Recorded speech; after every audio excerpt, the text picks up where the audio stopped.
তো hello friends, আমি চলে এলাম লক্ষ্মীর ছোট্ট রান্নাঘর নিয়ে।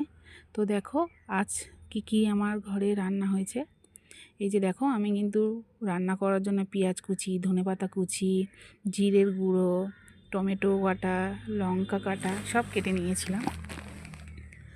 তো এই যে দেখো, আছে মাছ, বেগুন ভাজবো, তারপরে হচ্ছে লাউ দিয়ে আর আলু দিয়ে মটরশুঁটি দিয়ে মাছটা ঝোল করব। তো আমি কিন্তু এখানে সব কাটাকুটি করেই নিয়েছিলাম। এই যে দেখো, তারপরে দেখো এই যে সব জোগাড় আমি করেই বসেছিলাম। তারপরে এই যে দেখো, লাউ দিয়ে আলু দিয়ে মটরশুঁটি দিয়ে এই যে কষছিলাম তরকারিটা, দেখতেই পাচ্ছ তোমরা। তারপরে আমি কিন্তু এই যে ধনেপাতা বাটা করেছিলাম, আজ কেটে দিয়েছি কিন্তু আমি লঙ্কা, রসুন, কাঁচা লঙ্কা, কালো জিরে দিয়ে পেস্ট করে নিয়েছিলাম।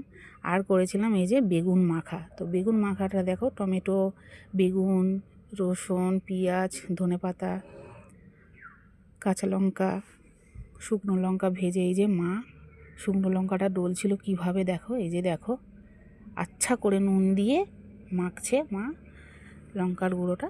তারপরে এই যে আমি লেবু দিয়ে দিচ্ছিলাম, পাতি লেবু।